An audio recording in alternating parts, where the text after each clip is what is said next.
I want a kinder and gentler nation, like 1,000 points of light in a broad and peaceful sky. Losing him is a real loss for the country. Every moment of his life, President Bush chose service to the nation. Now at 5, remembering 41, our coverage of a very sad day, but one full of thoughts from elected officials to veterans.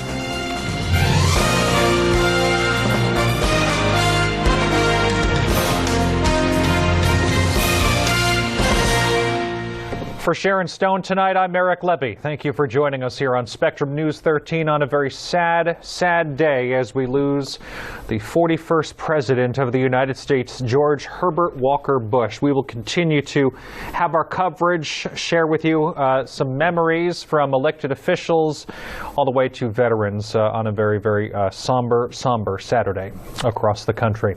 But right now at 5:01, we need to pause for a look at weather on the ones. Meteorologist Maureen McCann is joining us on this Saturday, and we are looking at a couple of showers out there right now, Maureen. Yeah, depending on where you are, some places have had some shower activity throughout their Saturday. Other places it's been cloudy, but the skies haven't produced much rain. That's mostly to the south of I-4. Now, the radar has been active all afternoon, but now that we are approaching 5, 6 o'clock tonight, dinner plans, I think your best bet for using an umbrella would be Marion and Flagler counties as this last batch of rain rolls through. Now, the rest of Central Florida, just some hit or miss activity. There are a lot of clouds overhead, and it's quite warm and humid. This is Flagler Beach, where some showers have been passing by, looking out from the Flagler Beach Pier. And temperatures definitely have responded to the rain in places like Palm Coast and Ocala, much warmer to the south, including Melbourne at 80 degrees. So evening temperatures in the mid-70s, low rain chance. Most of those showers for this evening are going to be off to the north. But we'll look at rain chances for tomorrow, and I'm back next at 5:11. All right, Mo, thank you very much. Well, the 41st President of the United States, George Herbert Walker Bush, is dead. He passed away in Houston, Texas at the age of 94. He was born in Milton, Massachusetts, which is just south of Boston, on June 12, 1924, the son of a future U.S. Senator. He married Barbara Pierce. They had 6 children. Mrs. Bush died back in April. I do not fear what is ahead, for our problems are large, but our heart is larger.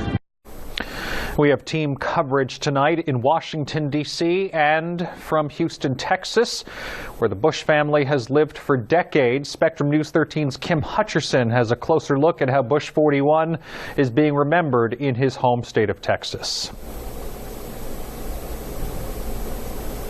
Remembering a towering figure in politics, condolences and remembrances are pouring in from around the globe, honoring President George H.W. Bush.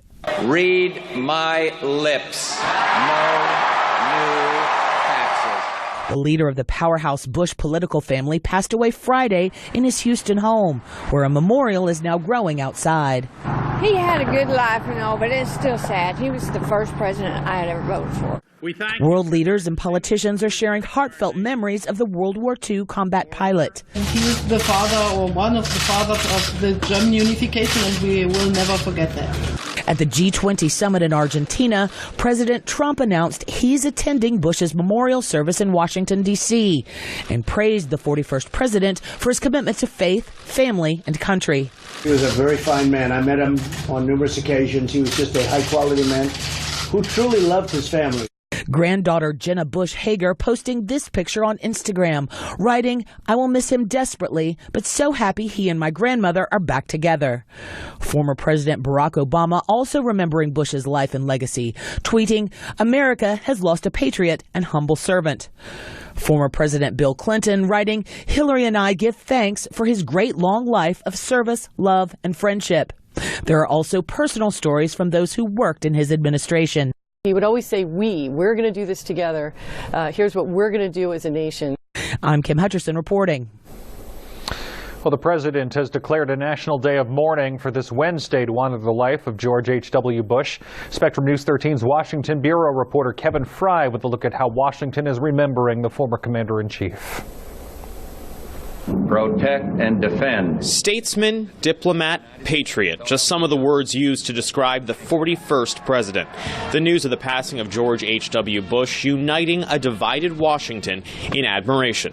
Through his essential authenticity, disarming wit, and unwavering commitment to faith, family, and country, President Bush inspired generations of his fellow Americans to public service, wrote President Donald Trump in a statement. Trump and the Bush family did not always see eye to eye, but in his passing, high praise from the current commander-in-chief.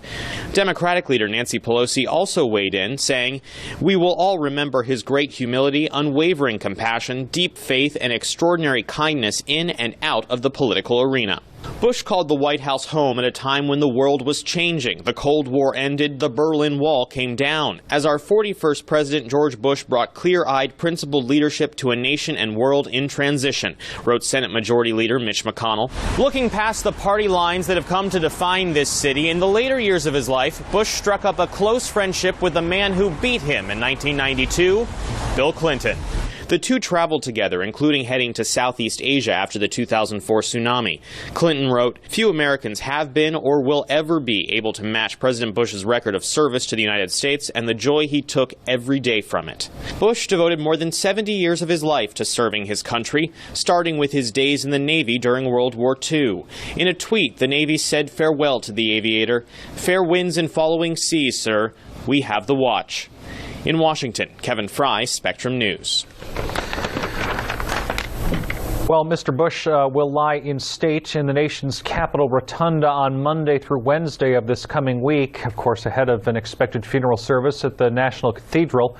President Trump, as you heard earlier, says he will be there. Also this afternoon, we are learning that the New York Stock Exchange is not going to be trading on Wednesday. They will also have a minute of silence on Monday, of course, this in the memory of George H.W. Bush. The NYSE traditionally pauses for all or part of the session for the funeral of a U.S. president. Such was the case after Ronald Reagan passed in 2004 and Richard Nixon back in 1994. There will also be, again, that minute of silence on Monday. The president also canceled that previously scheduled news conference on the sidelines of the G20 in Argentina because of the president's passing.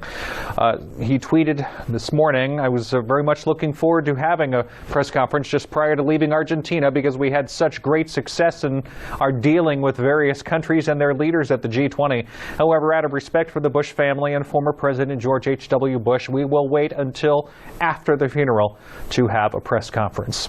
And our team in the web department is updating the story with much more about Mr. Bush's life. You can find all of that at mynews13.com and on the Spectrum News 13 app.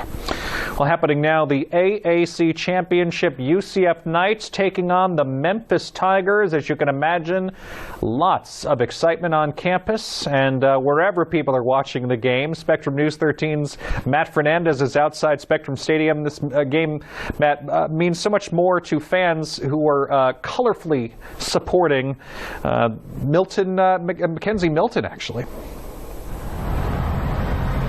Yeah, Eric, that's right. These lays are to support Mackenzie Milton, who suffered a season-ending injury versus USF last week. Mackenzie Milton has roots in Hawaii. That's why their fans asked to wear these lays today. More than 40,000 lays were handed out, donated by a local business who are alumni of UCF, and fans were giving out these lays as they entered the game today.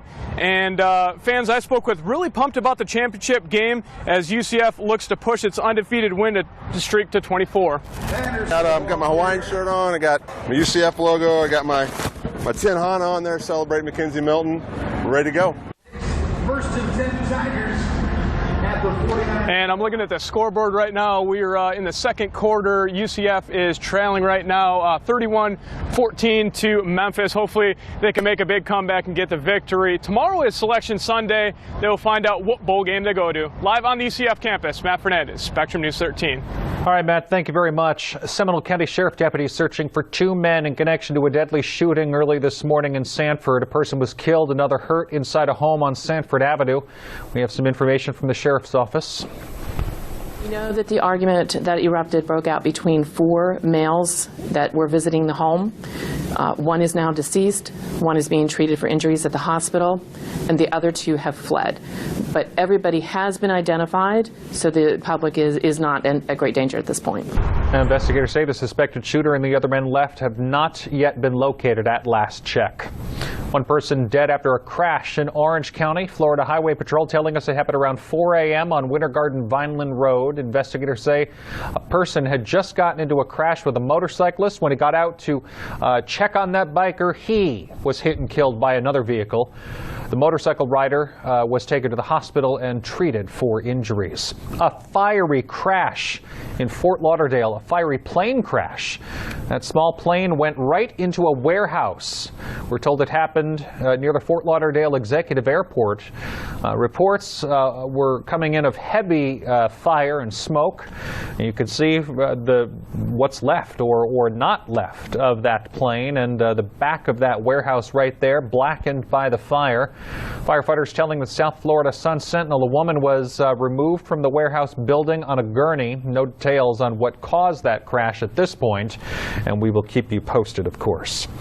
All right, it is 5:11. Time to go back to the Weather Center. Meteorologist Maureen McCann joining us, and we're actually going to talk sports with the meteorologist because we have that big game going on at UCF. How's the weather looking? I now keep looking at the score out of the corner of my eye, hoping that things get better for the Knights. They're still down 31-14. We're going to talk about weather. You're right, Eric.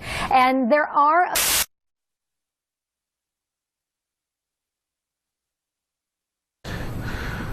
Okay, Maureen McCann's battery in her microphone did not, I guess it died. So we're going to tell you what is going on. We were looking at Storm Tracker 13 Doppler radar a little while ago, and we were looking at some showers, and primarily most of them are off to the north, up toward Palm Coast. So that's the area where you're going to have the umbrella. So let us get a look right now at the weather on the ones.